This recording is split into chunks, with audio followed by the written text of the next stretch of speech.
Bueno, queridos estudiantes, hoy vamos a trabajar en este nuevo video las funciones trigonométricas. Lo primero que tenemos que descartar de la trigonometría es aquella idea que es un área de las matemáticas supremamente compleja. En realidad no lo es. Vamos a ver elementos que son muy sencillos que nos permiten determinar cómo se identifica una función, cómo se diferencia de las demás, sin ningún tipo de tecnicismos matemáticos. Vamos a trabajar paso a paso, vamos a aprender y sobre todo vamos a entender qué tan sencillo es esto, que desafortunadamente muchos profesores, en medio de su incapacidad pedagógica o de conocimiento, no son capaces de enseñar a los estudiantes. En mi experiencia he tenido estudiantes que realmente parten de cero y creen que realmente las matemáticas son un área supremamente complicada del conocimiento. Este soy yo. He construido esta guía específicamente para ustedes, para que se sientan acompañados y sepan que desde Latinoamérica, para Latinoamérica, hay un interés por crear y construir conocimiento, dado que el conocimiento realmente es la única arma que tenemos para defendernos de la pobreza. El resto realmente se ha demostrado históricamente que no funciona, ni lo político, ni lo educacional, ni lo institucional. Tenemos un atraso en muchos sentidos. Sin embargo, ustedes van a ver acá cómo se enfrenta la matemática desde una nueva perspectiva que la hace sencilla y que les va a permitir a ustedes construir conocimiento desde otras perspectivas. Entonces esta guía les va a servir a ustedes para que tengan en cuenta cómo se construye el conocimiento, qué tan sencillo es y qué tan lejos está de ser complicado. Vamos a empezar nuestro tema de hoy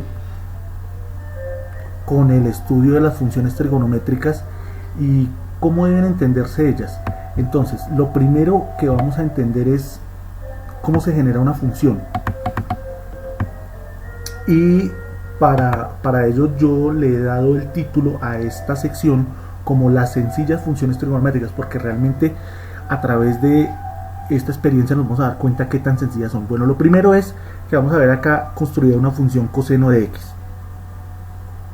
La pregunta es cómo funciona y para qué sirve un coseno de x. Vamos a verla. Supongamos que nosotros tenemos un círculo de radio 1, como este que tenemos acá planteado, y nos ubicamos sobre este punto que está en el tope de la vertical de la figura. Luego, un instante después, nos vamos a la posición A, bajando, como vemos, acá está el punto ubicado. Luego el A está más abajo, el B está más abajo y lo vamos graficando. Es como si tuviéramos un sismógrafo en la mano. Es como si tuviéramos un elemento que nos va creando este mismo círculo. Acá está esta altura, la vemos acá, aquí está la altura de A, aquí está la altura de B, aquí está la altura del resto de los puntos, y seguimos bajando, bajando, bajando hasta que nos encontramos acá. Entonces vamos a ver lo que pasa acá. Yo parto de esta posición que es la más alta, bajo, bajo, bajo, bajo, bajo, bajo, y llego hasta aquí que es la posición más baja, que es esta. Luego empiezo a subir, y fíjense que la gráfica también ella empieza a subir, a subir, a subir, y nuevamente retorno acá. Cuando he retornado ya han pasado 360 grados, o lo que vamos a llamar 2pi radianes. 360 grados y 2pi radianes son expresiones equivalentes. Miremos, cuando yo llego a altura 0, fíjese, desde esta posición y ya mi altura es 0, es decir, estoy sobre el eje horizontal, he llegado hasta acá. Interesante, veamos, entre este punto y este punto, desde luego que aquí hay un ángulo recto, es decir, un ángulo de 90 grados. Luego ocurren otros 90 grados porque voy de acá hasta el siguiente eje. Y fíjense cómo ahora estoy acá en una posición mínima. Y luego llego nuevamente a 0, que es este 0 de acá, para seguir subiendo y volver otra vez acá. Entonces entre cada paso de cero o entre cada cresta y valle hay 90 grados. Veamos, esto es lo que vamos a llamar como una cresta, el punto más alto. Esto lo vamos a llamar un valle. Entonces vamos 0, 90 grados, otros 90 grados son 180, otros 90 grados son 270 grados y otros 90 grados son 360 grados. Esta es la función que nos va a representar al coseno de x. Una de las particularidades del coseno es que va a empezar acá en su altura máxima, y es algo que debemos recordar, sobre todo para cuando estemos presentando pruebas de estado o exámenes oficiales. ¿Por qué? Porque a veces nos colocan la gráfica y nos preguntan a qué tipo de función nos referimos, y si nos acordamos de este elemento, que la gráfica coseno arranca desde una cresta, desde su punto más alto, baja y vuelve otra vez, vamos a poder identificarla fácilmente y será otra de las respuestas que vamos a tener a nuestro favor. Del coseno debemos también conocer algunas de sus particularidades. Vamos a ver qué particularidades tiene. Este coseno tiene un elemento que es muy importante, y es que nos va a medir de manera general una longitud horizontal. Es decir, si yo tengo dentro de este círculo, puedo con este radio generar un triángulo rectángulo, como lo vemos acá. Este triángulo rectángulo, que es rectángulo porque tiene acá un ángulo de 90 grados, tiene una proyección horizontal y tiene una proyección vertical, es decir, una altura y lo que podríamos llamar un ancho. Este ancho es el que podemos calcular con el coseno de teta, y el seno de teta lo podemos calcular con el ángulo. ¿Qué vemos acá en el coseno? Que la función coseno es la que está adyacente al ángulo, es decir, la que está más cerquita al ángulo, mientras que vemos que la proyección vertical no toca a este ángulo teta, que es el que nos interesa. Fijémonos que tenemos tres ángulos, un ángulo, dos ángulos, este no lo tenemos identificado, y este no lo identificamos porque al ser un ángulo recto sabemos que es un ángulo de 90 grados. Entonces, al ángulo que nos interesa, el elemento que está más adyacente, que está junto a él, lo vamos a identificar también con la función coseno, porque el coseno se define como el cateto adyacente, este lado adyacente, sobre el valor de la hipotenusa, que es el mismo radio del círculo. Bueno, sigamos acá viendo de dónde sale esto. Si nosotros sabemos que la circunferencia es la medida perimetral del círculo y se sabe que la dimensión de ella es 2πr, es decir, todo círculo mide 2πr, que la circunferencia, es decir, que yo tenga este círculo, tome una cinta métrica y lo mida. Entonces, conociendo el radio, yo voy a decir esta ecuación es válida o no. Ya llevamos muchos siglos sabiendo que la ecuación realmente es válida. Es decir, que si yo tengo acá un radio 3, es decir, 3 centímetros, milímetros, kilómetros, millas, no importa, 3 lo que sea. Entonces yo voy a decir que al calcular la circunferencia es como si yo tuviera de manera plana un 2pi por r, pero r vale 3, o sea 2pi por 3, 2 por 3, 6, que nos daría 6pi.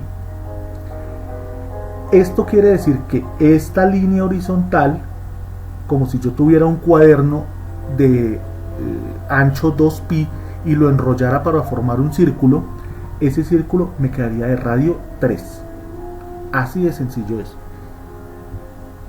En el caso del coseno, vamos a ver acá cómo él va variando. Fijémonos en estos dos triángulos. Aquí yo tengo el radio apuntando al punto P y acá lo tengo apuntando al punto Q. Si nos fijamos, el punto P va a generar una proyección horizontal que va hasta acá, es decir, de acá hasta acá, esta longitud. que la vamos a llamar x1. Pero cuando el ángulo es más bajo, es decir acá tenemos menos inclinación, vemos que la longitud ahora va a ser x2, va a dar hasta acá. Es decir, a medida que yo muevo el punto, el lado horizontal se va a acortar o alargar, dependiendo hacia donde yo me mueva. Si yo me muevo hacia arriba, esto quiere decir tengo más inclinación, este x1 va a ser más pequeño. Si me muevo hacia abajo, el x2, o sea, este punto horizontal va a ser más largo. Otro de los elementos que debemos conocer de las funciones trigonométricas es que nosotros podemos hacer unos cálculos. El cálculo de esta proyección horizontal se hace de la siguiente manera: r por el coseno de teta, mientras que la proyección vertical, esta altura del triángulo rectángulo, se va a calcular como r seno de teta. R seno de teta me calcula esta dimensión, cuánto vale esta altura, y r coseno de teta me calcula esta altura horizontal. Si nosotros sabemos que x es el radio multiplicado por la función coseno de teta, y además sabemos que y es el radio por el seno de teta, podemos decir que si dividimos a y todo esto sobre x, y dividido x va a ser r seno de teta dividido r coseno de teta, conociendo que lo sacamos de acá de este triángulo rectángulo y que son las proyecciones vertical sobre la horizontal. Aquí podemos cancelar claramente r que está multiplicando con este r que está acá dividiendo, y nos va a quedar seno de teta sobre el coseno de teta.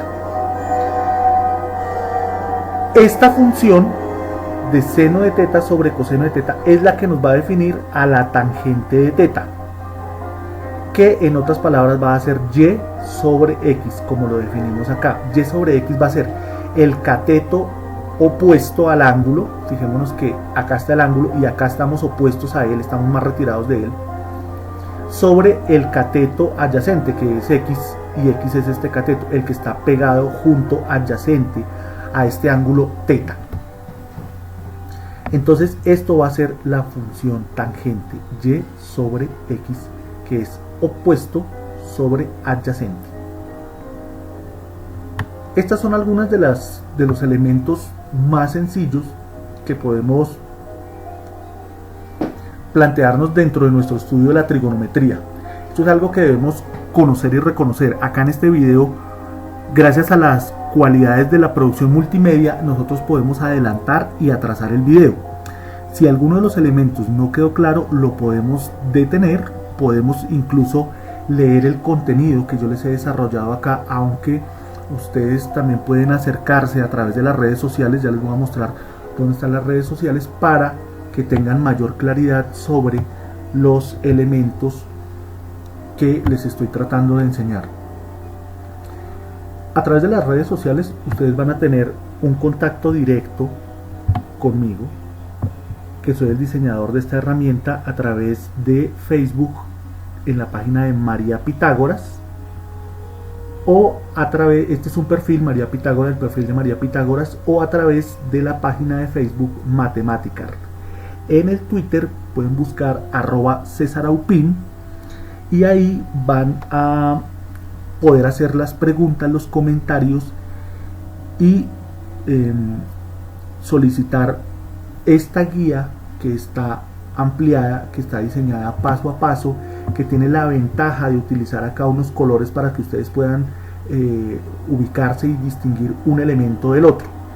Cada uno de los ejercicios está diseñado de esta manera. Bueno, vamos a comenzar acá con una aplicación de todo esto, porque uno de los elementos que debemos tener en cuenta para nuestro estudio es que debemos estudiar, pero debemos hacerlo con un fin, y ese fin es que la matemática tenga algún tipo de aplicación.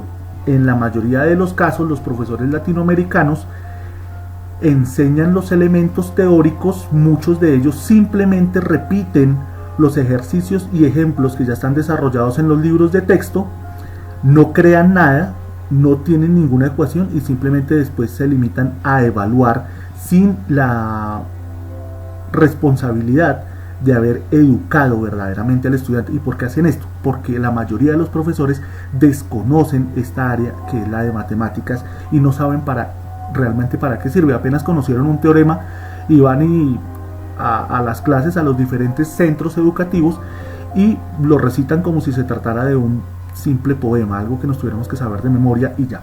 Entonces vamos a mirar. Un árbol tiene una altura de 4 metros, genera una sombra a las 3 de la tarde y a las 5 de la tarde, es decir, genera dos sombras distintas. Juan nota que ambas son diferentes. A las 3 de la tarde sabe que hay un ángulo entre el piso y la diagonal generada por los rayos solares de 74 grados, y a las 5 de la tarde el ángulo es de 37 grados.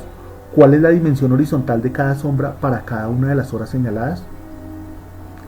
Este es uno de los problemas que nos suele aparecer en el estudio de la trigonometría.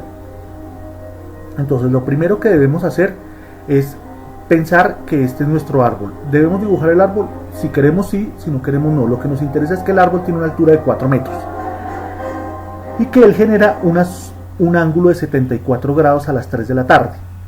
Claro, cuando está más tarde, vemos que los rayos entran un poquito más horizontales, o sea, menos inclinados, y acá hay un ángulo de 37 grados. Esto sería a las 5 de la tarde o las 17 horas. Estas son las 15 horas, dependiendo, porque hay países que dicen las 3 de la tarde, otros dicen las 15 horas. Sin embargo, esto no es algo determinante. Lo que sabemos es que tenemos 2 horas diferentes. Como nosotros conocemos que la tangente es el lado opuesto dividido el lado adyacente, y la altura del lado opuesto la conocemos, que sabemos que es 4 metros. Además conocemos el ángulo de 74 grados, que es el ángulo que vamos a introducir acá en esta función tangente. Podríamos despejar eventualmente x de la siguiente manera. X que está dividiendo sube a multiplicar, como queda acá, y la tangente que estaría multiplicando bajaría a dividir. Querría decir que el lado horizontal, que es la pregunta que nos están haciendo, va a corresponder al lado opuesto sobre la tangente del ángulo, que son 4 metros dividido tangente de el ángulo, y el ángulo inicial es 74 grados. Si hacemos esto en una calculadora, vemos que x es aproximadamente de 1.15 metros, es decir, ese sería el tamaño de la sombra que estaría generando acá. El mismo procedimiento hacemos para cuando tenemos los 37 grados. Ya tenemos cómo despejamos la x y pasamos a hacer el cálculo. 4 metros sobre la tangente de 37 grados, lo cual nos daría 5.31 metros. Y efectivamente, cuando tenemos una fuente de luz acá, vemos que la sombra es mucho más larga cuando el día es o muy temprano o muy tarde, porque es cuando tenemos el sol hasta ahora levantándose hacia el mediodía, y justo en el mediodía sabemos que prácticamente no generamos sombra porque la fuente de luz estaría sobre el cuerpo, entonces se estaría iluminando de manera perpendicular o de manera vertical sobre los elementos que hay en el planeta Tierra. Entonces generalmente a las 12 del día no hay sombra, sin embargo a las diferentes horas del día sí hay sombra. Esta fue una de las aplicaciones que utilizaron algunos de los antiguos para generar a través de las sombras unos primeros relojes que hicieron mediciones del tiempo. Se hacían basados en la longitud de la sombra horizontal, cómo llegaba el sol por detrás del cuerpo, que podía ser una varita de madera, podía ser una varita de bronce, y los antiguos griegos, sobre todo ellos, hicieron este tipo de proyecciones. Ya hay algo mucho más avanzado que es dentro de la cultura azteca, y también en los extremos de la región asiática, por el lado de China, de Corea, incluso algunos sectores de Mongolia, donde se hicieron mediciones con unos relojes solares que utilizaban también una medición de estos ángulos, y también utilizaban la posición no solo del sol sino de las estrellas. Entonces esto tiene unas aplicaciones realmente enormes, que aunque ustedes no lo crean, esto se sigue aplicando. Vamos a continuar con la medición de un ángulo. Generalmente en los centros educativos piden como elemento de estudio un transportador. Muchas veces piden el transportador y a veces ni siquiera lo sabemos manejar. Entonces lo que estamos es presentando acá, que tenemos el transportador, lo ubicamos sobre el punto que queremos medir, lo hacemos que coincida efectivamente toda esta área recta del transportador, la hacemos coincidir con el elemento sobre el cual queremos medir el ángulo. Entonces ya tenemos nuestro eje de referencia ubicado sobre el papel, sobre el piso, sobre una ventana, en un tablero, bueno, en los diferentes puntos, y de allí entonces procedemos a mirar qué tan elevado o qué tan acostado está un punto con respecto al otro, y lo podemos medir en grados. Esta escala de abajo, fíjense que nos va midiendo acá de 0, 10 grados, 20 grados, 30 grados y así sucesivamente aquí hasta llegar hasta los 90 grados. Es decir, que aquí formaríamos una L, que sería nuestro eje coordenado, la vertical, y aquí sería la horizontal. Entonces podemos utilizar este sencillo instrumento de medición, que es con el que vamos a medir algunos de los elementos que nos interesan. Nuevamente les presento acá cómo se configura un ángulo que de alguna manera podemos llamarlo pitagórico, dado que Pitágoras fue el que hizo un gran aporte sobre el estudio de estos elementos, aunque realmente él estaba buscando cómo todo número se podía expresar como una división, o sea, como un número entero acá, P dividido otro número Q, y a eso los llamaba los números racionales. Sin embargo, él encontró que en el caso de 1 no podía este radio midiera aquí 1, no encontró un par de números, y entonces se descubrieron los números irracionales, y posteriormente se descubrieron todas estas relaciones que hay entre triángulos, que sirven por ejemplo para calcular el tamaño de una presa de agua, sirve para hacer reforzamientos estructurales, sirve para conocer el grado de tensión que hay entre dos vigas, entre dos cuerdas, y otra serie de aplicaciones que realmente pues no nos podemos detener acá a seguir presentándolas.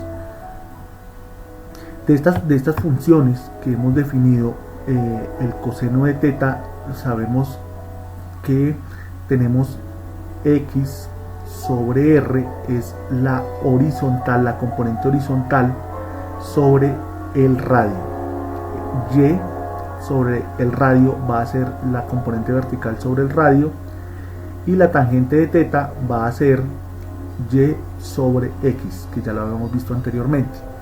Cuando nosotros le damos la vuelta a estas expresiones, es decir, colocamos el radio en la parte superior y el x en la parte inferior, vamos a obtener las funciones que podríamos llamar de alguna manera inversas, pero vamos a hacerlo entre comillas, porque realmente inversa tiene otra connotación en matemática. Eso querría decir que yo podría cancelar la secante con el coseno. Eso no funciona. Para eso existen otras funciones que podemos ver en la calculadora. En el botón donde dice coseno de teta aparece arriba coseno a la menos 1 de teta, y esa sí es la verdadera función inversa, la que cancela al coseno. ¿Cómo lo hacemos? Con una raíz cuadrada y un x al cuadrado. La raíz cuadrada cancela el cuadrado de la variable.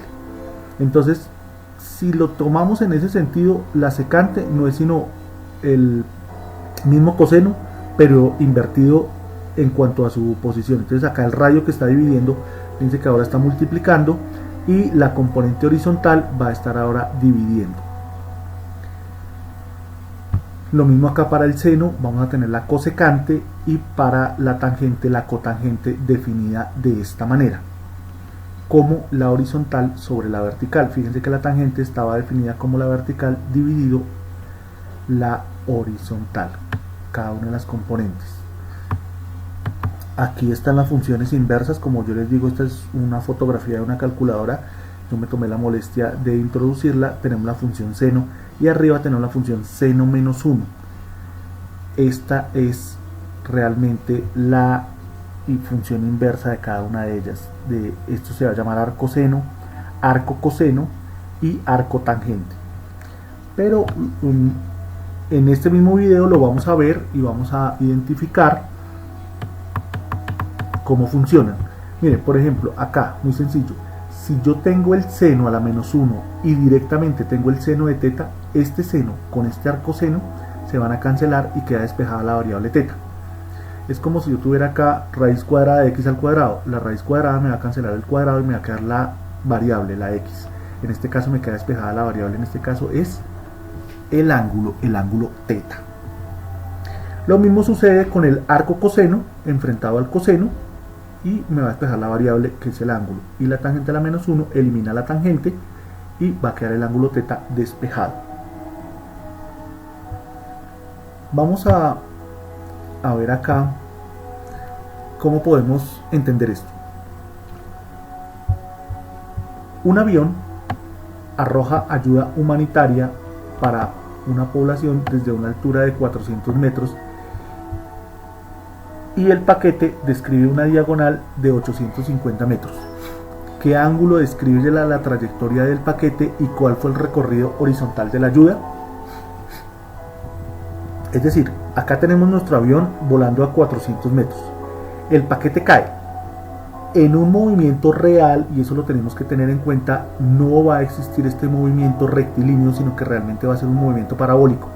Pero para el caso que nos interesa es que el piloto debe saber dónde debe arrojar el paquete para que caiga justo sobre nuestro objetivo, que en este caso va a ser la ayuda humanitaria. Debe caer cerca a las personas que necesitan esa ayuda humanitaria.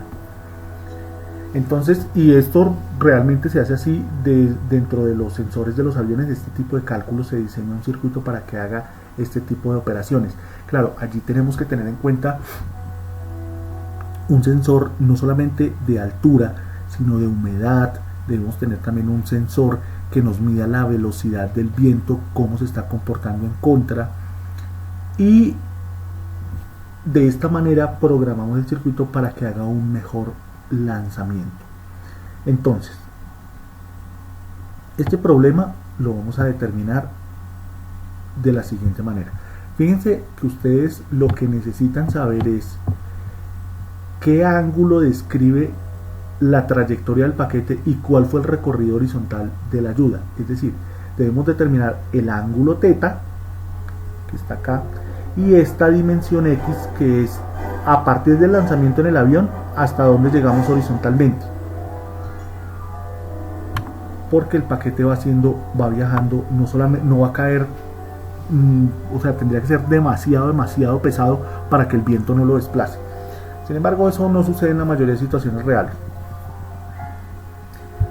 Lo que yo sé es que conozco el radio y la componente vertical.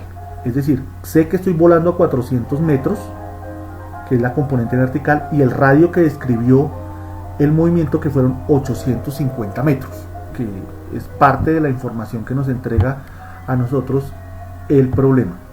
Entonces, sé lo que conozco, y dado que sé lo que conozco, debo yo recordar qué ecuaciones tengo. Tengo la de seno a la menos 1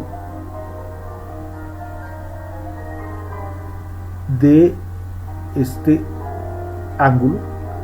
Tenemos el coseno a la menos 1 y la tangente. Fijémonos que en el seno a la menos 1 o arco seno tenemos la componente vertical dividido el radio, que son los dos valores que yo tengo.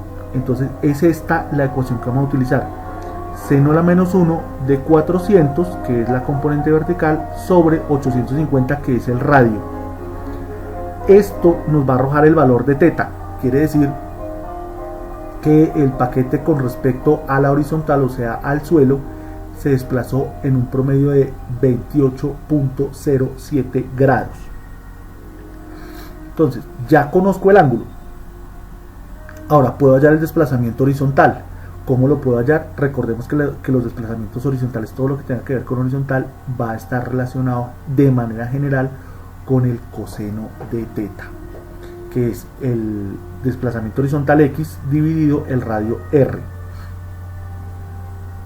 Entonces me interesa la x. yo debo despejarla. Conozco este ángulo que vale 28.07 grados, como lo acabamos de determinar, y los 850 metros de radio. Entonces estos 850 metros están acá dividiendo, van a subir acá a multiplicar, y hoy desde luego vamos a obtener el valor de la variable x, que es este valor, 750 metros. Entonces esta es la forma como podemos hallarlo utilizando la trigonometría. Sin embargo, acá les presento la siguiente forma. Si nosotros conocemos el teorema de Pitágoras,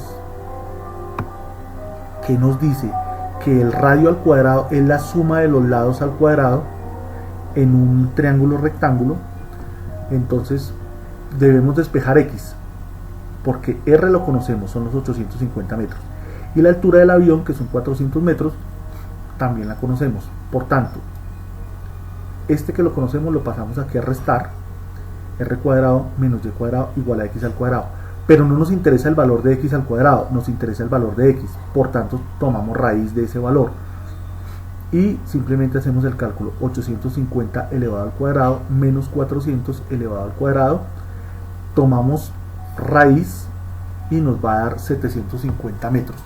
Yo los invito a que hagan esta comprobación dentro de sus posibilidades utilizando una calculadora. Entonces, como ya tengo los tres lados del triángulo, puedo usar cualquiera de las funciones arco y despejar el ángulo de la siguiente manera. Fijémonos, vamos a utilizar, la vez pasada utilizamos arcoseno, vamos a utilizar la arcotangente. Ya tengo y, ya tengo x, y es la altura del avión, 400 metros, x sabemos que se nos desplazó el objeto 750 metros, simplemente le tomo la arcotangente, nos va a dar el valor de θ, que es de 28.07 grados, y es exactamente la misma respuesta que obtuvimos utilizando el primer método. Bueno, uno de los elementos que quiero mostrarles a ustedes es que dentro de la experiencia que yo he tenido que resolver una cantidad de problemas. Fíjense muchachos, que quienes han seguido las carreras de los diferentes pilotos americanos, puede ser Pastor Maldonado de Venezuela, puede ser Checo Pérez de México, puede ser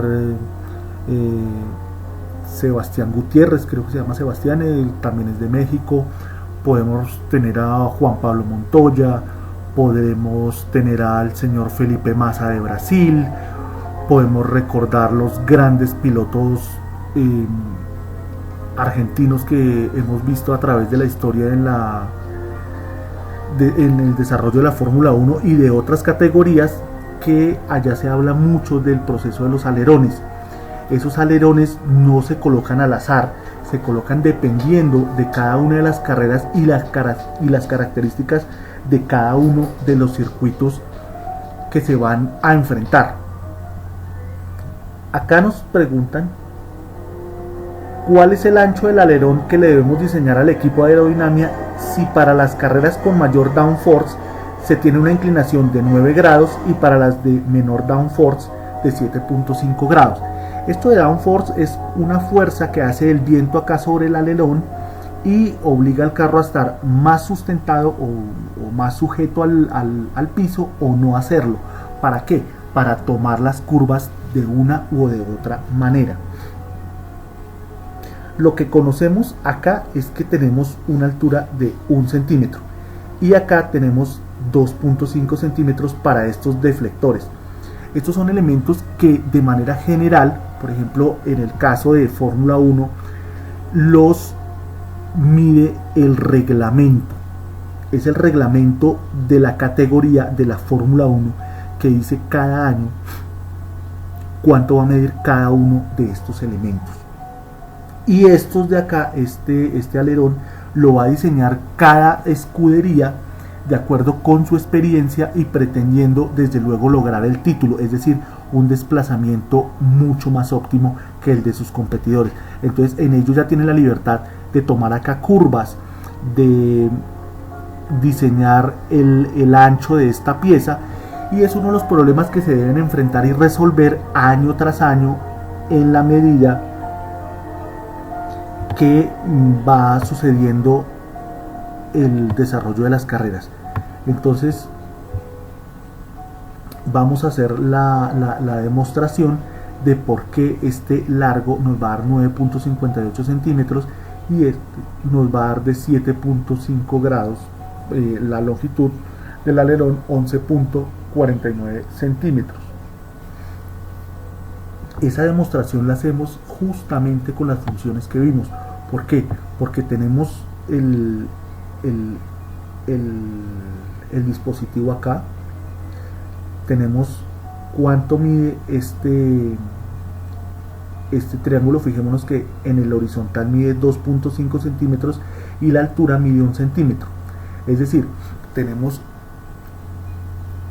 la componente vertical 2.5 centímetros y la componente horizontal. Quiero que ustedes hagan el cálculo allá con las funciones que nosotros vimos anteriormente, a ver cuál de todas estas les puede servir a ustedes para poder despejar ese valor de ese alerón, que desde luego debemos saber que va a ser la componente diagonal, que es el lado que nos va a quedar a nosotros expuesto para nuestras competiciones. Entonces, si debemos utilizar una de estas, pero debemos considerar que acá no nos están preguntando el ángulo, ni tampoco lo tenemos, simplemente tenemos componente horizontal y componente vertical. Entonces buscamos acá en alguna de estas cuál nos podría generar ese valor. La resolución del problema, la verdad, es muy sencilla. Si ustedes quieren intentarlo, ya les he presentado las funciones y pueden determinar este par de valores que yo desde luego ya hice el cálculo y los encontré acá, pero quiero dejarle a ustedes esto como ejercicio para que puedan ustedes resolver algo que los profesionales de la aerodinámica y del desarrollo de uno de los elementos más importantes a nivel del mundo, como lo es un carro de carreras, como esos cálculos tan sencillos tienen una aplicación tan compleja como lo es el diseño de estas piezas, que vienen a servir luego para que los demás vehículos del planeta se beneficien con este tipo de desarrollos. Realmente esa es una de las funciones que tiene esa organización, que es muy admirable, la de Fórmula 1. Bueno,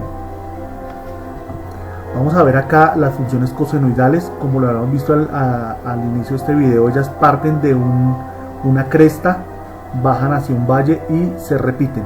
Esta es la gráfica que hemos desarrollado con Fuplot, que lo podemos encontrar online. Es un graficador de funciones, simplemente ingresar a la página, buscarlo, es fuplot.com, y podemos generar esta gráfica para que la podamos ver, y es esta gráfica la que debemos identificar cuando nos pregunten en un examen oficial a qué corresponde este tipo de gráfica. Ahora vamos a ver lo siguiente. La gráfica que habíamos presentado anteriormente es esta misma. Fijémonos que aquí viene, pasa por la altura 1, que es la máxima altura. Acordémonos que esto está definido desde un radio 1 y sigue acá su trayectoria. Recordemos que este coseno se genera de un círculo que va dando vueltas, de un movimiento circular, entonces es repetitivo y él continúa y continúa. Ahora, ¿qué pasa si yo a este coseno le agrego un 1? Es decir, mi función original estaba definida como y igual a coseno de x, pero ahora voy a tener y igual a coseno de x más 1. Cuando yo hago eso, al igual que habíamos visto en otro video, hay un desplazamiento acá vertical. Fijémonos que si este punto estaba aquí, ahora se va a subir acá y entonces ya llegaría al punto 2. ¿Por qué? Porque él arranca de una cresta. Es como si ahora nuestro nuevo 0 estuviera acá sobre esta línea, nuestro nuevo eje de referencia, que es este. Este eje se desplazó hasta acá. ¿Cuánto? Una unidad, como lo dice acá. Si en vez de eso yo defino la función como y o f de x igual a coseno de x menos 3, fijémonos que este eje que está acá se va a desplazar, o sea, con respecto a acá medía 1, pero entonces yo le estoy restando 3, entonces acá hay una unidad, 2 unidades, 3 unidades, y este punto que estaba en 1 menos 3, 1 menos 3 es menos 2, entonces este punto nos va a quedar localizado acá,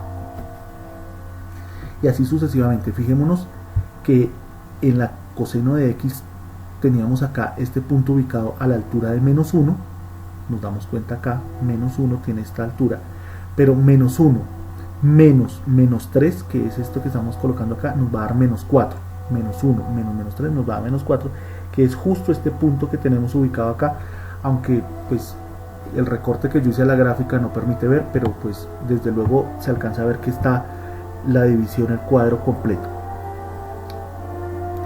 Y así desplazamos una función cosenoidal hacia arriba sumando una constante y hacia abajo restando una constante. Este tipo de sumas van a tener algunas aplicaciones. Por ejemplo, en el caso de las ondas eléctricas y electromagnéticas, nosotros podemos subir o bajar una función que esté colocada sobre un nivel óptimo o que no lo esté colocada, dependiendo las consideraciones que nosotros hagamos. Lo mismo va a suceder con las funciones senoidales, pero ahora vamos a ver la función seno. Recordemos que la función coseno tenía este punto de cresta acá sobre el eje vertical. Acá la función seno ya no lo tiene así.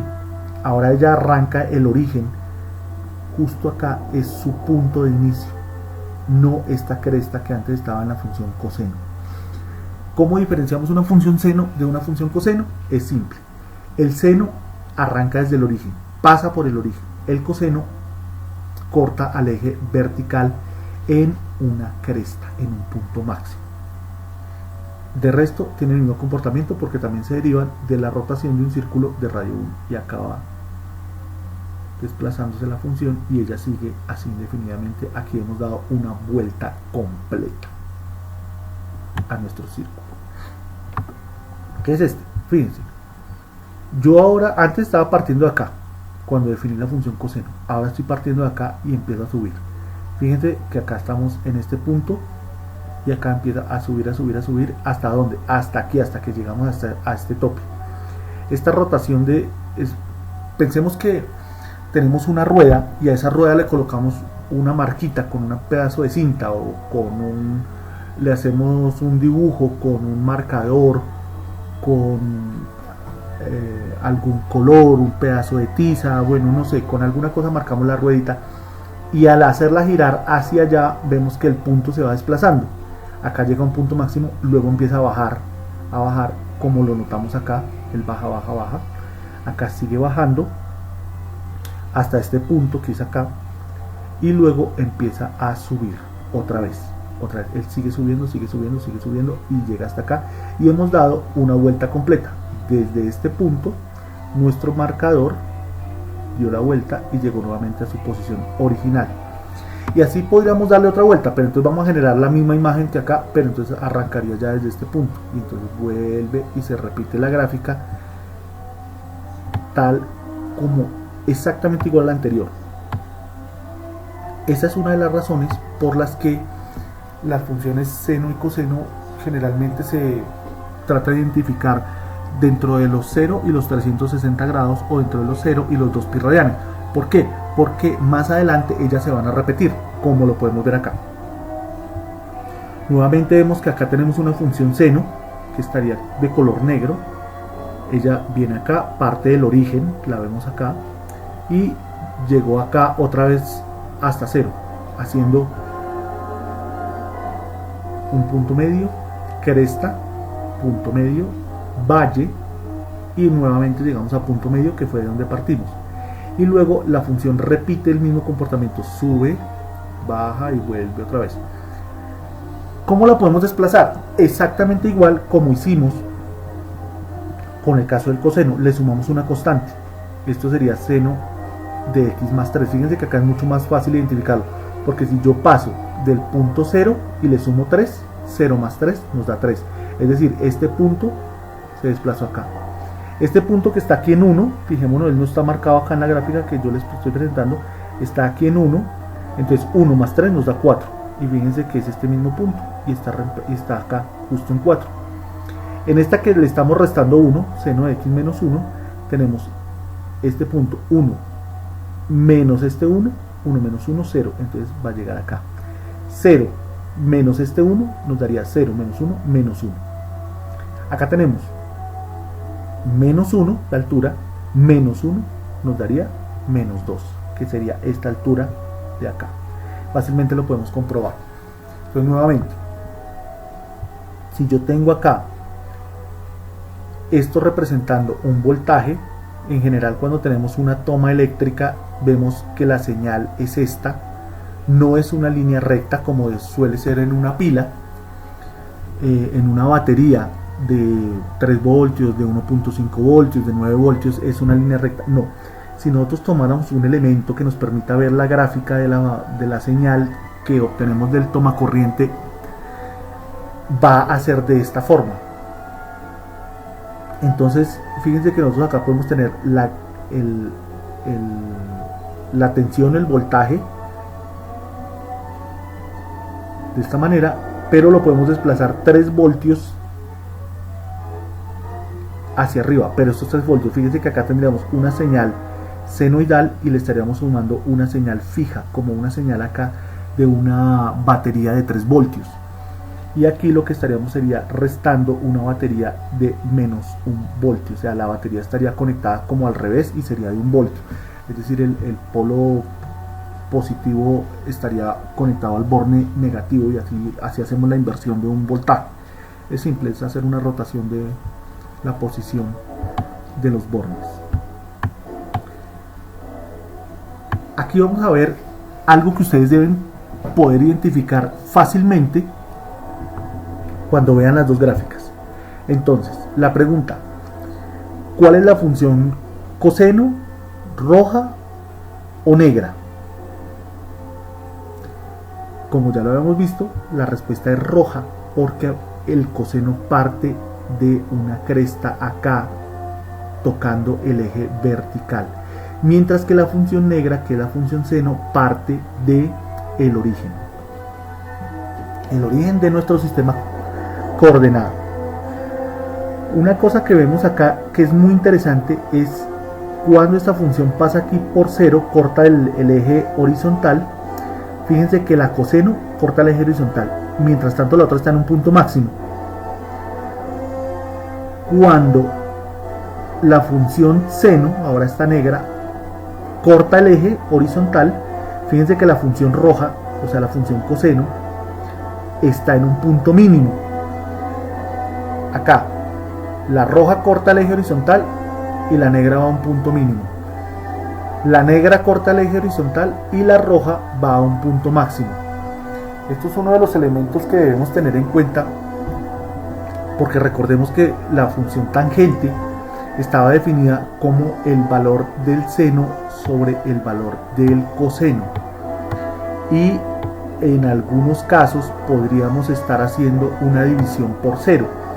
Fíjense que si nosotros tenemos acá la función coseno de x y también le graficamos la tangente, que son estas líneas oscuras de acá, esta es la gráfica de la función tangente, podemos ir a Fuplot y hacer la gráfica. Vemos lo siguiente: cuando yo paso por 0, es decir, apenas me moví 90 grados, paso por 0, la función tangente se va al infinito negativo y al infinito positivo por este otro lado. Es decir, toma un valor indeterminado. ¿Por qué?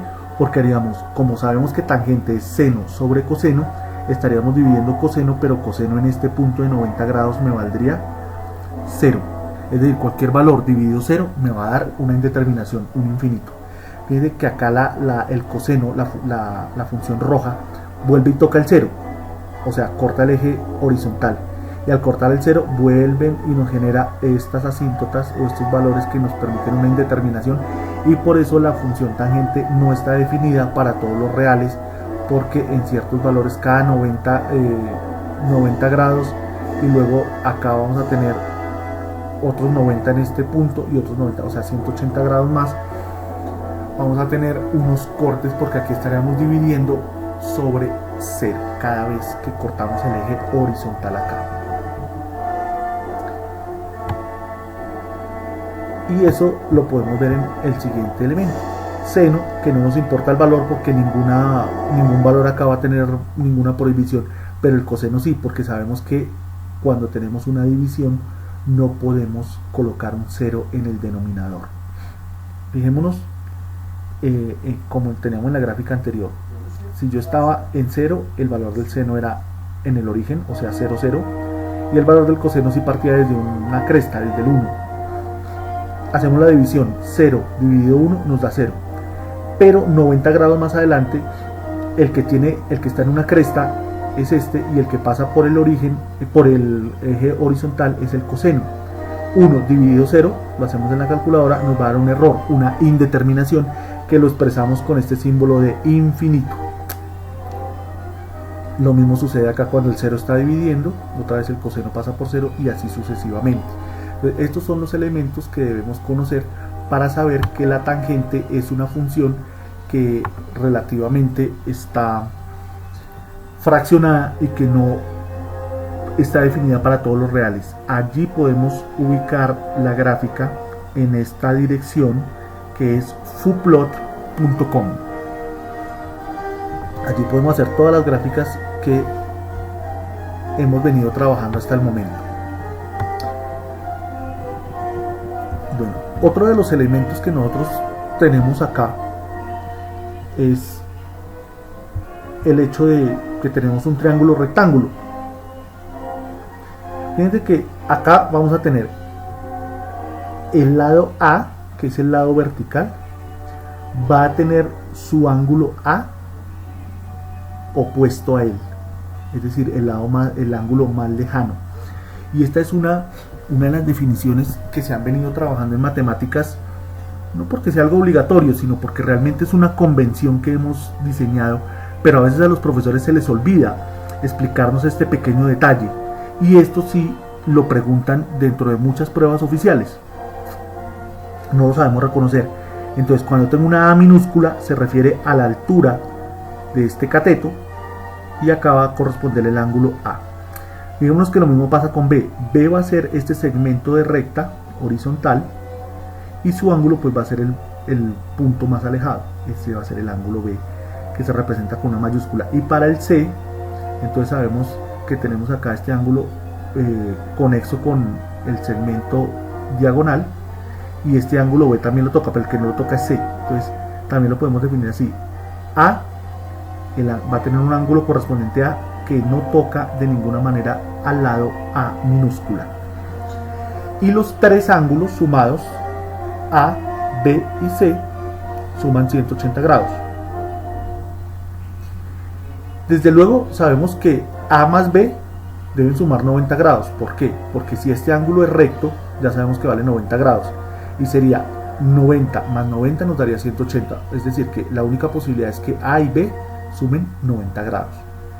Este es uno de los elementos que debemos tener en cuenta para cuando debamos despejar un ángulo, dado que conocemos el otro. Aquí podemos utilizar lo que hemos visto hasta ahora, las ecuaciones. Nos podemos devolver en el video para anotarlas o simplemente consultarlas en internet, y conocemos estos elementos. Ahora, aquí nos están diciendo que A y B ambos valen 3, o sea, el elemento vertical y el elemento horizontal, estos dos segmentos de recta valen 3. Debemos conocer C, debemos conocer el ángulo A y debemos conocer el ángulo B. Si yo quiero conocer el ángulo, el lado C, perdón, entonces yo puedo utilizar alguna de las ecuaciones que me relacione estos dos lados para poder despejar el otro, el lado C. Alguna de esas ecuaciones puede ser la tangente de teta. Recordemos que la tangente era opuesto sobre adyacente. Entonces aquí estaríamos hablando que tangente de A sería igual a sobre B. Y hallaríamos el valor. Entonces nos daría opuesto 3 sobre B, que también es 3, 1. Tangente de A sería igual a 1. Y despejamos el ángulo A tomando la arcotangente de A. Arcotangente de 1, y ya tendríamos que mirar qué valor tiene. Muy seguramente, la verdad en este momento no tengo una calculadora, pero creo que son 45 grados. Si ustedes toman la calculadora y hacen el cálculo, nos daría 45 grados, mediría este ángulo. Por tanto, como este es de 90 grados, este tendrá que sumar 45 más 45, daría 90. La única posibilidad es que este ángulo mida 90 grados. Y ya tendríamos el valor de B.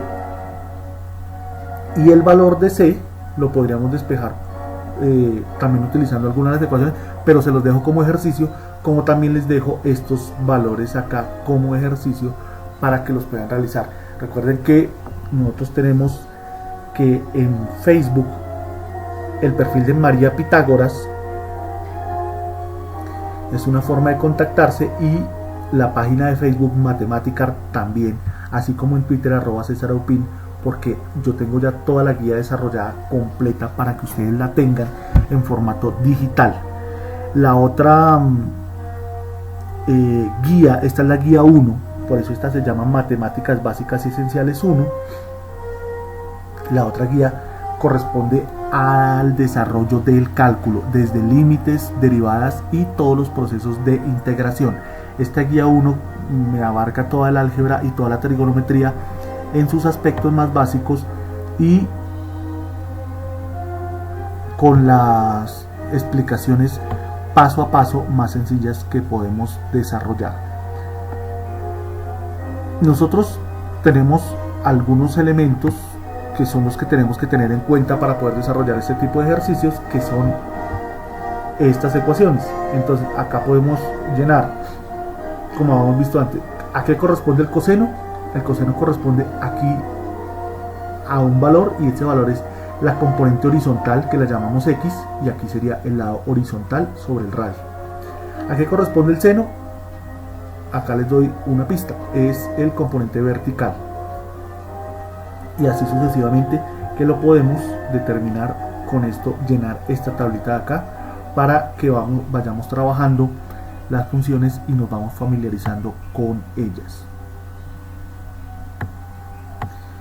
Vamos a ver algo que a muchos estudiantes se les dificulta, y es que resulta que no todos los triángulos son triángulos rectángulos, triángulos pitagóricos, sino que hay diferentes tipos de triángulos. Nuevamente, como lo hemos dicho anteriormente, si este es el lado A, el ángulo A mayúscula va a ser el que aquel que se forma entre los catetos que no son adyacentes a este A, o sea, el más alejado de todos. El ángulo C va a corresponder a este, que esté opuesto a esta dirección, y B acá. Es muy sencillo. Vamos a mirar el teorema del seno. Esto nos sirve para hacer cálculos cuando los triángulos no son pitagóricos. El teorema del seno nos dice a nosotros que tenemos seno del ángulo A sobre el lado A es igual al seno del ángulo B sobre el lado B, y es exactamente igual al seno del ángulo C dividido el lado C. Entonces es el elemento que yo quiero hallar para un triángulo que no sea pitagórico. Acá tengo 71, 18 grados y 2 metros. ¿Qué me hace falta? Me hace falta el lado, este lado acá, este segmento, y me hace falta también la longitud de este segmento. Fijémonos que acá tengo yo 18 grados y 71 grados. Me hace falta este ángulo. Ese es el más sencillo de hallar. ¿Por qué? porque sabemos que los tres ángulos deben sumar 180 grados. Entonces sumamos 71 más 18, tenemos 89 grados. Para poder determinar este ángulo de acá, decimos 180 menos 89 grados, que es la suma de estos dos, va a ser el tamaño del ángulo que debemos tener acá. Si no estoy mal, la respuesta sería 71 grados, es decir, que acá tendríamos 71 grados y acá también tendríamos 71 grados y uno acá de 18 grados. Lo mismo podemos hacer para otro tipo de ejercicios. Perdón, la suma da 91 grados, 91. Luego, utilizando, ya tenemos todos los ángulos, podemos utilizar estas ecuaciones del teorema del seno. Fíjense que seno de 18 sobre 2, ¿por qué 18? Vamos a mirarlo. ¿Por qué lo planteamos así? Fijémonos que 2, el ángulo que le corresponde, el más alejado de él, es del de 18 grados. ¿Lo vemos? 2. Esta es la relación que debemos tener en cuenta. Es un pequeño truquito de una convención de escritura matemática. Al de 18 grados le corresponde el lado 2, al de 91 le corresponde el lado B y al de 71 el lado C. Para poder hacer esto, entonces simplemente decimos que seno de 18 sobre 2 es igual a seno de 91 sobre B. Esta parte la obviamos y vamos a utilizar esto para que para despejar B. B está dividiendo y va a pasar a multiplicar. Acá 18, seno de 18 sobre 2 igual a seno de 91. Luego este seno multiplica, pasa a dividir, seno de 18 pasa a dividir, y el 2 está dividiendo, pasa arriba a multiplicar, al cambiarlo al otro lado del igual. Por tanto, B va a ser igual a 2 seno de 91 dividido seno de 18. Esto nos da que B tiene aproximadamente 6.47 metros, dado que el 2 que teníamos en la figura original era de 2 metros. Luego podemos utilizar la otra porción de la ecuación del teorema del seno y hacemos el mismo cálculo con los 71 grados. Despejamos el C, él está dividiendo, sube a multiplicar, el seno baja a dividir y este 2 sube a multiplicar, entonces la ecuación que nos queda es esta. Es muy sencillo. Con la ayuda de la calculadora realizamos el cálculo. 2 multiplicado por el seno de 71 es igual al seno de 18 grados y lo tenemos acá, entonces C es igual a 6.11 metros. Es este el cálculo que tenemos y ya podemos determinar todas las componentes del triángulo. Ahora hacemos lo mismo acá con este otro triángulo al que le conocemos 9 metros, pero no le conocemos el ángulo. Este de los 11 metros, fíjense que a él sí, porque el ángulo más alejado es este, o sea el de 23 grados. Nos hace falta este ángulo y nos hace falta este ángulo, además que nos hace falta esta componente horizontal que tenemos acá. Entonces vemos que para estos 11 metros conocemos el ángulo que es de 23, por lo que habíamos dicho antes, y con este par de ecuaciones resolvemos, igualando con esta, desde luego, los diferentes valores.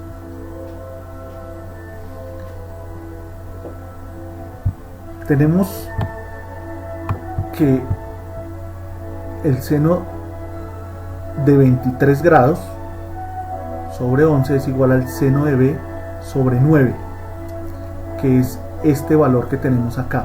¿Por qué no sé? Porque este valor no lo conocemos, en cambio este lado de 9 sí lo conocemos. Entonces acá lo que nos queda es despejar el seno de B. Simplemente el 9 se va a multiplicar acá, 9 multiplicado por el seno de 23 grados sobre 11 es igual a seno de B. Y seno de B nos daría 0.32. Ahora, ¿qué hacemos si nosotros lo que necesitamos es determinar el ángulo B?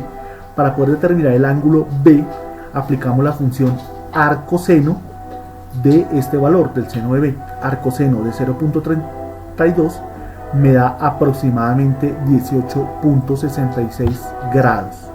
Entonces ya conoceríamos dos ángulos. Conociendo dos ángulos de este triángulo, ya sabemos que A, B y C, los tres ángulos deben sumar 180 grados. Por tanto, resolvemos que 23 grados más 18.66 grados más C, que no lo conocemos, es igual a 180 grados. Pasamos estos dos valores con signo cambiado al otro lado del igual. 180 grados menos 23 grados menos 18.66 grados es igual a 138.34 grados, que es el ángulo que nos faltaba. Entonces simplemente debemos despejar el valor de la componente horizontal del triángulo, que era la más larga según la gráfica, y tenemos seno de 23 sobre 11 es igual al seno de 138.34, que es el ángulo que acabamos de encontrar en mayúscula, y obtenemos este valor. Lo hacemos como lo hicimos en el ejercicio anterior. Sé que está dividiendo, sube a multiplicar al otro lado del igual, luego ya tenemos esta expresión. Ahora el seno está multiplicando, al otro lado va a ir a dividir, este 11 divide y sube a multiplicar, ya tenemos despejado el valor del lado C o del cateto C. Hacemos el cálculo en la calculadora y tenemos que el lado vale 18.71 metros. Esto es lo que tenemos para el teorema del seno. Estas son las aplicaciones que, teniendo un par de ángulos y al menos un lado conocido, o dos lados y al menos un ángulo conocido, podemos despejar el resto de los valores y conocer las dimensiones de ese triángulo. Posteriormente tenemos el teorema del coseno, que es un a cuadrado igual a b cuadrado más c cuadrado menos 2 veces bc coseno de a. ¿Cómo está constituido esto? Fijémonos que este lado está definido en función de los otros dos lados, de alguna manera recordando el teorema de Pitágoras, y se resta 2 veces los dos lados que no conocemos por el coseno del ángulo que deseamos o que conocemos el lado. Lo mismo pasa acá con B. Fíjense, está definido en función de los otros dos lados y el ángulo que se asocia a este lado B. De la misma manera el C, como aparece ahí en la pantalla de ustedes. Ahora tenemos 7 centímetros para este lado, 11 centímetros para este, nos hace falta conocer este y los otros dos ángulos. Entonces lo que debemos hacer es aplicar el teorema del coseno. Decimos que como conocemos este ángulo y este ángulo, este lado y este lado, podemos conocer este lado. Fijémonos, c cuadrado, que a este lo vamos a llamar c, a este ya lo llamamos a, y este es el ángulo a. ¿Por qué llamamos c a este? Porque este ángulo lo conocemos, es el que nos interesa. Entonces vamos a mirar, este ángulo que nos interesa está en función de los otros dos lados, que son los que conocemos, menos 2 veces la multiplicación de esos dos lados por el coseno de c, que es el que conocemos. Por eso fue que escogimos esta ecuación, y por eso llamamos a estos lados de esta manera, a, b y c. Lo definimos así. Decimos que el lado al cuadrado, 11 al cuadrado es 121, 7 al cuadrado es 49, que es el valor que está acá, menos 2 veces a por b, y entonces vamos a tener acá 11 por 7, que nos da 154, ya acá multiplicando por el 2, coseno de 31, y esto nos va a arrojar el valor de c cuadrado, que es de 38, pero como no nos interesa c cuadrado sino c, sacamos raíz a ambos lados, c va a ser de 6.16 centímetros. Es decir, ya conocemos los tres lados del triángulo, nos hacen falta dos ángulos internos. Para este efecto vamos a determinar acá el ángulo A. Fíjense que el lado A está determinado como la suma al cuadrado de los otros dos lados, menos 2 veces los otros dos lados por el coseno de A. Entonces acá vamos a despejar, porque como me interesa es este ángulo A, vamos a despejar este coseno de A. Vamos a ver, esta B suma, pasa a restar, esta C suma, pasa a restar. Esto se queda acá quieto, porque primero pasamos los signos que estén sumando eso, luego lo que esté multiplicando. Entonces, fíjense que menos 2bc está multiplicando, y es la parte que, entre comillas, me está estorbando acá para el coseno de A. Entonces yo lo mando a dividir y voy a obtener lo siguiente: A cuadrado es 11, B cuadrado es 7 y C cuadrado es 6.16. Todo esto lo elevamos al cuadrado. Abajo colocamos los dos lados que nos corresponden, que son B y C, porque acuérdense que estamos trabajando para el ángulo A. Entonces se hace en función de los otros lados. Se hace este cálculo y nos daría que tendríamos 34 sobre menos 86.24 es igual al coseno de A.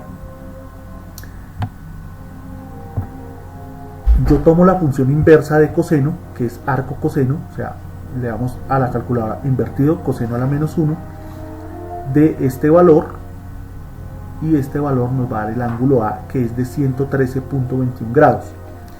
Toda vez que ya tengo el primer ángulo que me medía 31 grados y el segundo ángulo, despejo de la ecuación que la suma de los tres ángulos es de 180 grados, despejo el ángulo que me hace falta, que sería el ángulo B, y eso nos daría 180 menos 113.21 menos 31 igual a 35.79 grados. Y acá tenemos ya la aplicación del teorema del coseno, que es una de las aplicaciones más sencillas que hay, pero debemos respetar cada uno de los pasos que hemos encontrado aquí en este par de ejemplos. Ahora vamos a mirar cómo podemos hacer una interpretación de las funciones seno y coseno, cómo se llaman sus partes. Hemos llamado a las funciones seno y coseno las funciones primitivas, y esas funciones primitivas de seno y coseno las podemos trabajar acá. Fíjense que acá tenemos un seno. ¿Por qué? Porque parte del origen, como ya lo habíamos explicado anteriormente, pero acá tenemos, fíjense que acá hay una cresta, acá también, aquí hay un valle y acá también, pero están desplazados. O sea, esta función es como si tomáramos un caucho y lo hubiéramos estirado. Es la misma función, pero más grande. Eso, esta altura de acá está hasta el 1, o aquí hasta el 3, la vamos a conocer como la amplitud de la señal. La amplitud de la señal. Lo que les explicaba en el ejemplo anterior, que si nosotros medíamos la señal eléctrica de la pared, íbamos a obtener acá una respuesta de esta. ¿Y cuál sería el valor que nos va a dar acá una medición?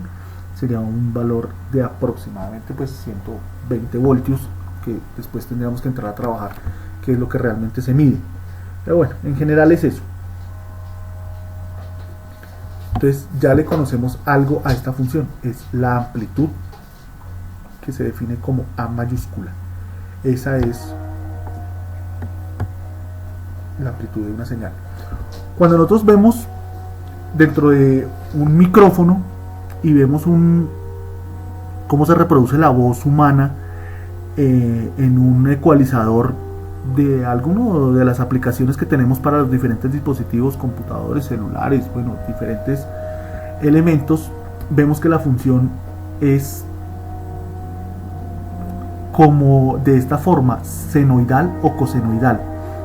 Y si nosotros subimos o bajamos el volumen, estamos trabajando exactamente sobre la amplitud de la señal, es decir, estamos modificando este valor simplemente con subir o bajar un volumen de alguno de los equipos, de una televisión o de un equipo de sonido, de alguna de estas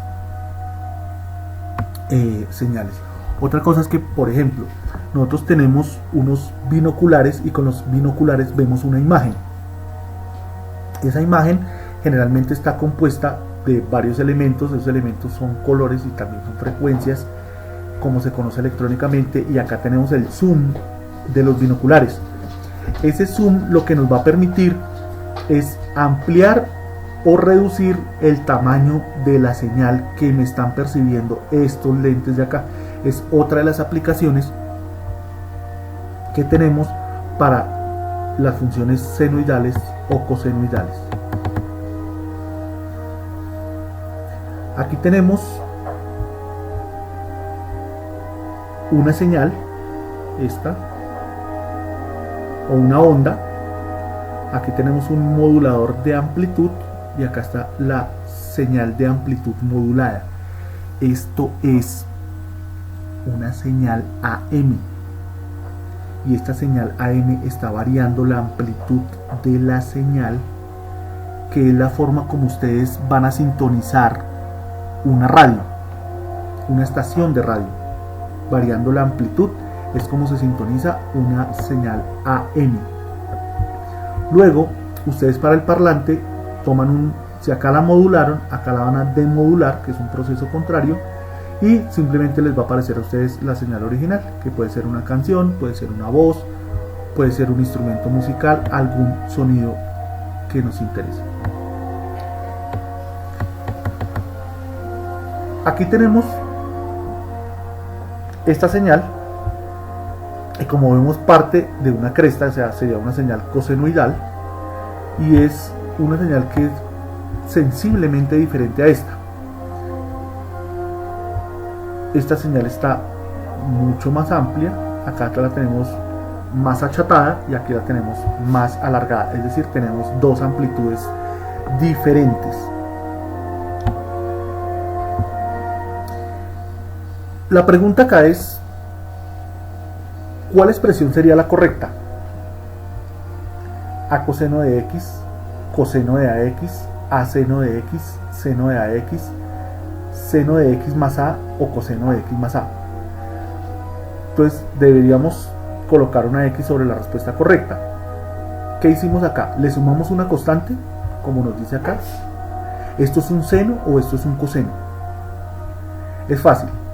Recordemos nuevamente que coseno parte en el eje vertical, lo corta en una cresta.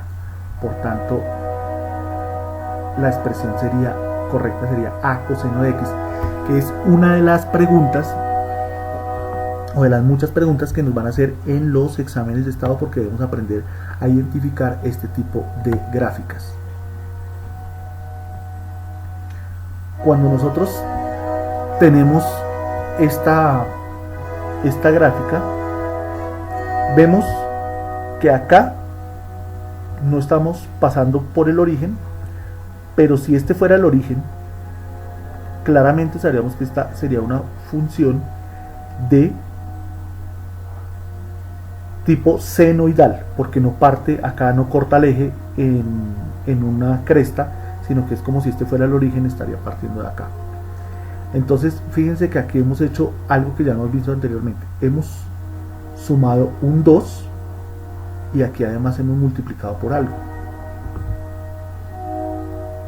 para que nos dé ese valor que tenemos allá, y f de x sería igual a 1.5 seno de x más 2. Esa sería la explicación de esta gráfica, la explicación matemática. Fíjense que el 2 es el desplazamiento de toda la gráfica, todos los puntos de la gráfica se desplazaron hasta acá. El valor de la señal, se supone que una señal acá originalmente debería subir hasta acá, hasta un punto, y bajar si no estuviera multiplicada, pero en este caso sí lo está, y la multiplicación va a corresponder a un valor de 1.5. Ya debemos determinar por qué esa función se multiplicó por 1.5, es decir, cómo va a quedar determinada así: 1.5 x más 2, que es lo que vamos a introducir allá en Fuplot, y vamos a generar nuestra función. Para desplazarla del 0 hasta el 2 le sumamos esta de acá, y para que nos dé aquí este valor de 3.5 debemos multiplicarla acá por 1.5. Es decir, ¿qué hicimos? Modificamos la amplitud y modificamos la posición original de donde parte esta función. Luego, acá en la gráfica roja, lo que hicimos fue el mismo 2 sumado, como está acá, pero ya no por 1.5, sino por menos 1.5. Es decir, que los puntos que van subiendo acá, que están positivos, se van a convertir en negativos, y los que están acá, fíjense que lo que va en subida, acá va en bajada, lo que va en bajada, aquí va en subida. Aquí la gráfica negra baja y aquí la gráfica roja sube. Eso es lo que significa una multiplicación por un valor negativo dentro de senos y cosenos. implica ese tipo de cosas. Esto, por ejemplo, nos sirve dentro de los programas de edición de imágenes, cuando nosotros tenemos que esta es la imagen dentro del mundo matemático y electrónico.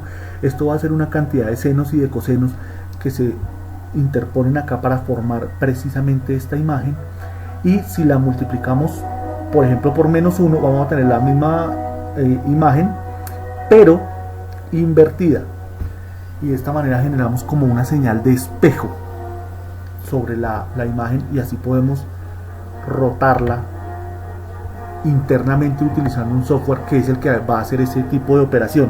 Pero nosotros debemos conocer por lo menos este concepto. ¿Por qué? Porque debemos saber qué es lo que está haciendo el programa. Nunca le podemos regalar esa libertad a los demás que piensen por nosotros. La única forma de ser libre en la vida es pensando por nosotros mismos, es decir, teniendo conocimiento cómo suceden las cosas.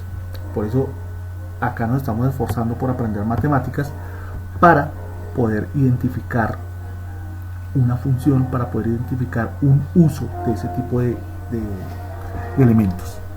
Vamos a mirar. De acá, como sabemos, una función cosenoidal porque está partiendo de una cresta, y esta función cosenoidal, fijémonos en la roja, va a tener, hasta aquí hemos dado 360 grados, partimos de esta cresta y llegamos nuevamente a una cresta, y ahí la señal se sigue repitiendo porque sabemos que es un movimiento circular repetitivo. Entre una cresta y la otra vamos a obtener lo que vamos a llamar un lambda o un periodo T. Este lambda es la longitud de onda, y este periodo T es la duración en tiempo, en segundos, de cuánto dura una onda acá desplazándose entre acá y acá. En la gráfica negra vemos que el lambda es mucho más largo y el periodo T también, es decir, transcurriría más tiempo entre partir de acá y llegar hasta acá. Esto querría decir que este es un sonido, por ejemplo, vamos a decirlo así,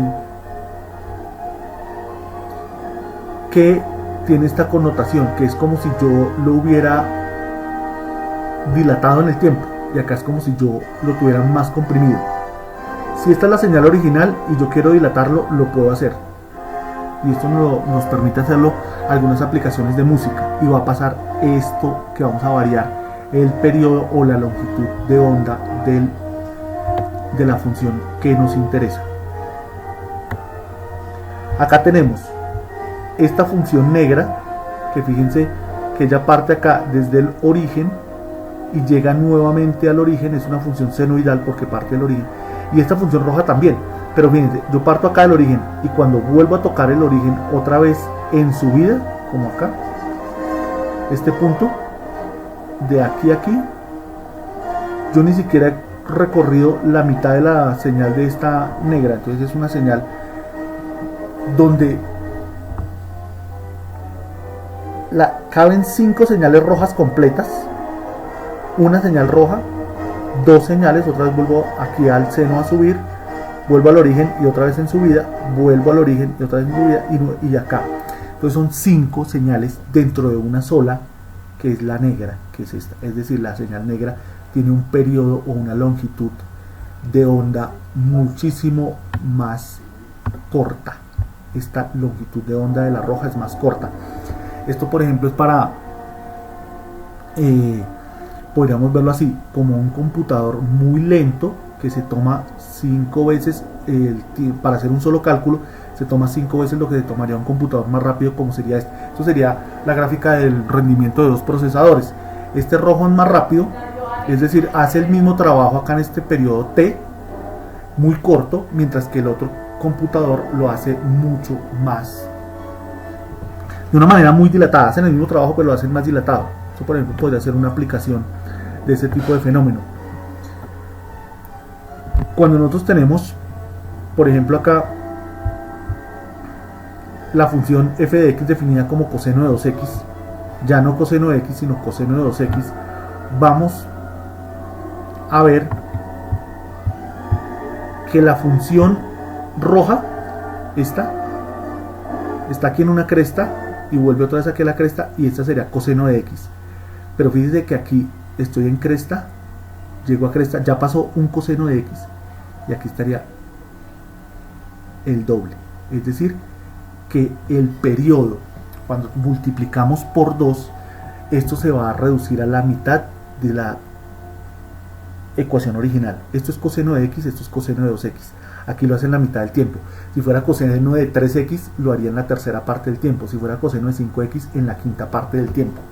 Es decir, cuando un número multiplica dentro de la función cosenoidal, lo que hace es comprimirla. Y a eso lo vamos a llamar una velocidad angular omega, que es lo que vamos a conocer por allá en física cuando estemos hablando del movimiento circular. Aquí tenemos lo mismo, una función cosenoidal que parte acá de una cresta. Esta también parte de una cresta. Fíjense que aquí sería este cresta hasta esta cresta, que habría una longitud de onda o un periodo t, y lo haría en este tiempo, mientras que esta otra lo haría en todos estos hasta aquí. Miren, ya cuántas crestas tenemos: 1, 2, 3, 4 y 5. Mientras que acá tenemos simplemente una y dos crestas, de donde partimos hasta donde llegamos. Esto, por ejemplo, también funciona para la identificación de colores. Hay colores que son más intensos y colores menos intensos, que también son, a esto lo vamos a llamar la frecuencia. Mire, acá se está repitiendo 5 veces lo mismo, mientras que acá tenemos una sola vez. Un color es una frecuencia, un sonido es una frecuencia, y son este tipo de señales, senoidales o cosenoidales. Entonces, esto querría decir que este es un sonido más rápido y este sería un sonido más lento. Esto sería un color más intenso y este sería un color menos intenso.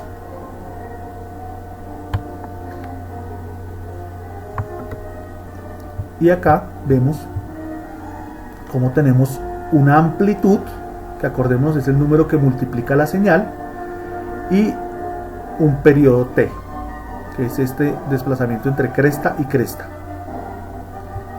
Por tanto, aquí vamos a poder definir de la siguiente manera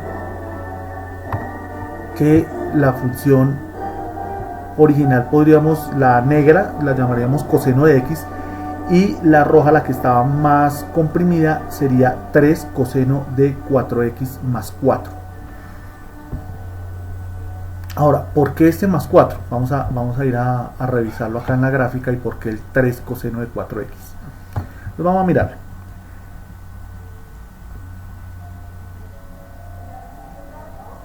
Cuando yo veo la gráfica, aquí me aparece este 4. Este es el 4 que está sumando. Entonces, por eso más 4. Este número que va a estar acá en la mitad de la señal, fíjese que es en la mitad, es el número que suma, coseno más 4. Y ahora, ¿por qué 4x adentro del otro? Entonces tenemos 1, 2, 3 y 4 crestas, mientras que acá tuvimos, aparte de esta cresta que es de la que parte, entonces si no contamos esta cresta, aquí solo habría una cresta. Entonces por eso esto sería coseno de 1x, o sea, coseno de x. Mientras que aquí llegamos a 4 crestas más. Por eso vamos a obtener acá el segundo 4, que es el 4x, que está por dentro de la función multiplicando. Y ahora, ¿qué pasa con este 3? ¿De dónde salió este 3? Este 3, fijémonos acá, que la función original está entre 1 y 0, acá. O entre 1 y menos 1, cuando vemos toda la amplitud. Es decir, la amplitud de esta señal es 1. Pero fíjense que aquí la amplitud entre el eje horizontal, que ahora este sería nuestro nuevo eje horizontal, y la cresta son 3. Ese 3 sale de ahí, de esta amplitud, de acá, de medir de acá hasta esta cresta. Y como vemos en la gráfica ya nos estaba diciendo que pasaba por 7. Entonces, cuando nos pongan a identificar una función de estas, debemos saber que la comparamos con la función original. Sabemos cuál es la altura, es decir, cuál es el valor de la amplitud entre la diferencia que hay entre el centro de la función y el punto más alto, que en este caso nos dio 7 y 4, nos daba 3 de diferencia. 4x porque caben 4 periodos o 4 veces va la función repetida aparte de la cresta original, y 4 porque este es el eje central. Acá está el punto centro, que es el número que nos va a sumar, y así hemos tenido una definición de lo que es una función, cómo se define dentro del movimiento circular uniforme: a coseno de omega x más una constante k, que es lo que vamos a tener acá definido como una función original de estas, a donde a es la amplitud, omega es la velocidad angular, o sea, que tantas veces se repite, que tan largo, que tan corto es su periodo, phi es un ángulo de desplazamiento horizontal, y k es una constante de desplazamiento vertical. Como decíamos, es para dónde se desplaza el punto central de la gráfica, que es este valor de k. Esto es la medida de la amplitud. ¿Qué diferencia hay entre el punto central de la gráfica y el máximo punto, que sería esta? La amplitud es eso.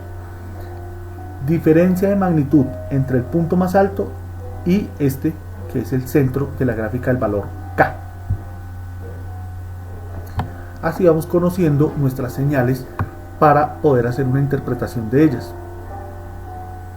Muchas veces lo que hacen los médicos cuando ven un electrocardiograma, ellos ven una señal que es de control de un corazón bueno y la comparan con un corazón que están investigando, el del paciente. Si las señales son muy parecidas, dicen que ambos corazones están bien, pero si las señales tienen alguna variación en cuanto a amplitud, en cuanto a el punto centro de referencia, que sería la constante k, o hay un desplazamiento angular que aparezca por allá, un ángulo phi como el que mostrábamos anteriormente, entonces quiere decir que el corazón tiene algún tipo de particularidad que podría hacer que late más rápido, late menos rápido. Todo esto se puede ver en un electrocardiógrafo y es lo que debemos interpretar. Para eso sirven las matemáticas, no para que nos aparezca acá una función y nosotros no sepamos qué hacer con ella, sino que de verdad, al observar un electrocardiógrafo, podemos determinar si la función está dentro de los parámetros normales o no está dentro de los parámetros normales. Suponiendo, este es el corazón bueno y este es el corazón que estamos investigando. Ya vemos que hay una diferencia entre el uno y el otro. Quizá esto, creo que los médicos lo llaman una arritmia o algo así. Entonces son el tipo de identificaciones que debemos puntualizar y debemos conocer. Estas son ya otras gráficas que tenemos acá. Fijémonos que la función original es esta que parte de acá, que es la que siempre hemos venido conociendo desde el origen, es una función senoidal. Eso es lo primero que nos tenemos que dar cuenta. Luego aquí va a haber una constante que resta y aquí va a haber una constante que suma. Todas tienen la misma amplitud, fíjense que todas llegan al mismo punto. Los periodos también son los mismos. Entonces lo que nos queda por identificar es cuál va a ser la función de esta señal, como la podemos llamar ahora, no una función trigonométrica, sino la vamos a llamar una señal, y esa señal va a ser la roja, está acá,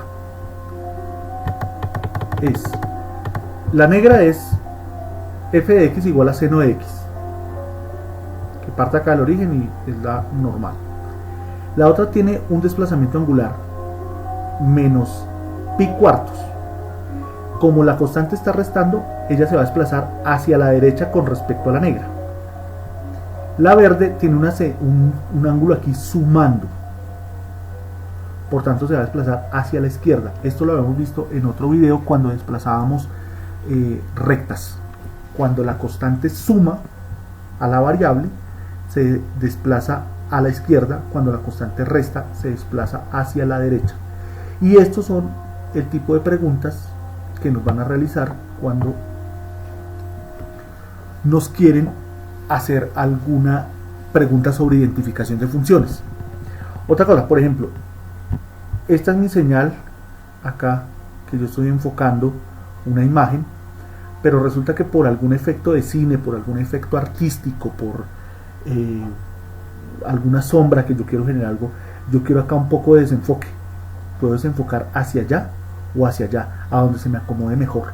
Para eso sirven este tipo de funciones, que son las que van a ingresar dentro de los programas y que son las que nosotros vamos a operar cuando estemos haciendo una edición de video. Por ejemplo, en el audio puede pasar algo perfectamente igual. Tenemos una voz atrasada o adelantada con respecto a otra, y así generamos, por ejemplo, un efecto coral, que a veces lo notamos dentro del ejercicio de las canciones.